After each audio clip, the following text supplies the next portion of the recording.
Dengar Silakan Bang suara Fian. ya. Oke, oke, oke. Recovery sudah resmi diluncurkan dan ini bukan sekedar pembaruan fitur biasa. Ini adalah fase strategis sebelum versi V5.0 dan sebelum ekosistem masuk ke tahap ekspansi yang jauh lebih besar. Recovery memberi kesempatan kepada pengguna yang memenuhi syarat untuk memulihkan token yang sebelum terbakar atau terdampak, sekaligus memperkuat posisi mereka dalam sistem.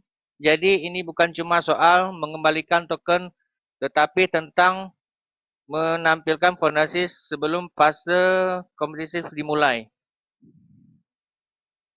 Kita perlu memahami bahwa Interlink dibangun di atas kontribusi nyata, konsistensi, dan kekuatan jaringan. Ketika recovery aktif, itu berarti ada peluang dan untuk memperbaiki metrik human nodes.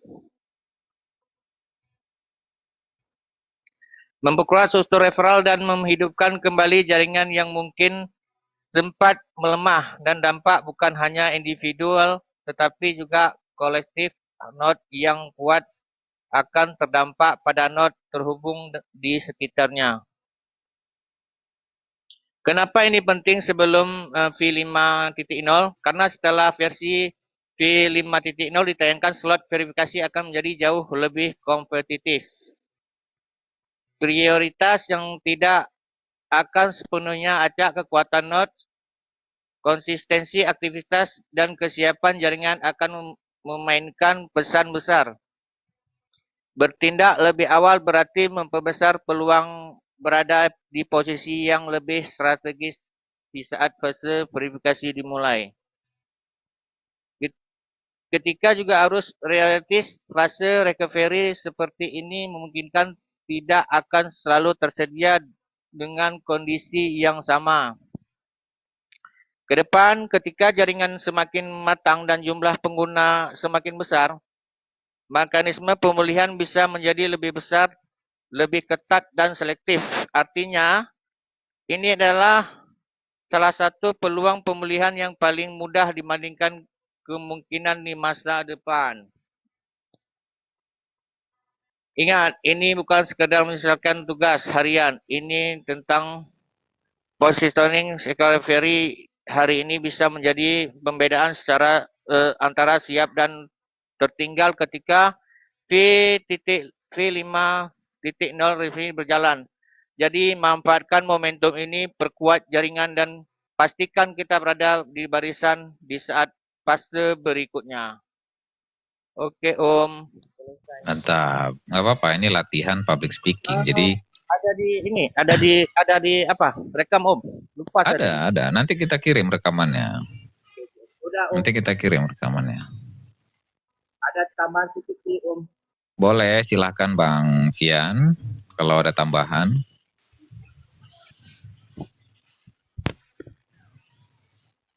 Bentar ya Om.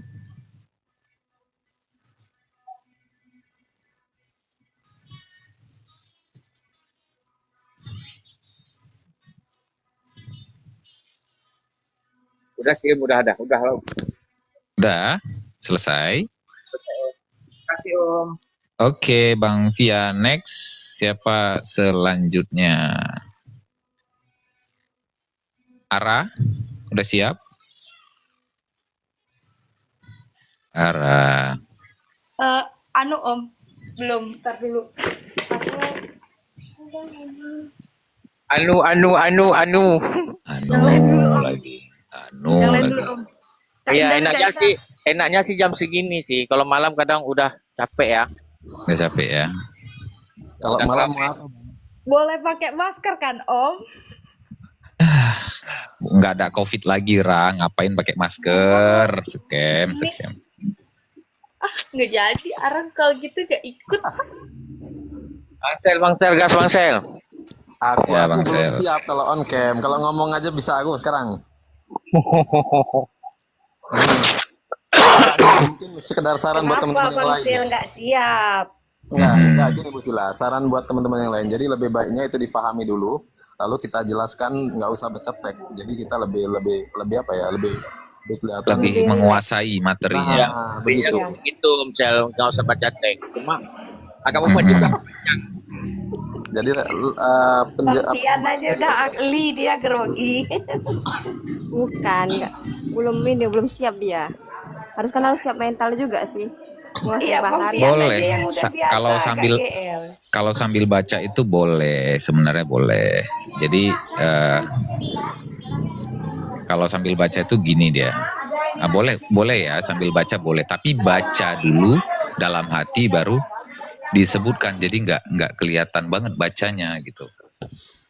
Misalkan kalau baca itu kalau aku itu bacanya dalam hati baru dikeluarkannya setelah kita paham apa yang kita baca. Jadi kayak ada jeda sih nggak apa-apa. Jadi salam kenal untuk semuanya yang mendengarkan live streaming ini. Kali ini kita kan ada tugas dari Ambassador Team itu Daily Tax 54 yang materinya itu berhubungan sama update terbaru dari Interlink Labs yang mana recovery fase sudah resmi diluncurkan, dan ini bukan sekedar pembaruan fitur. Ini adalah fase strategis sebelum versi nanti di 5.0 itu ekspansi jauh lebih besar lagi. Jadi recovery ini memberikan kesempatan untuk pada pengguna itu memenuhi syarat untuk memulihkan token yang sebelumnya telah terbakar. Jadi ini bukan sekedar cuma mengembalikan token, tapi tentang bagaimana merapikan fondasi atau fase yang sebelumnya itu kurang kompetitif, jadi lebih teratur gitu. Kita perlu memahami bahwa Interlink dibangun atas kontribusi nyata dan konsistensi serta kekuatan jaringan ketika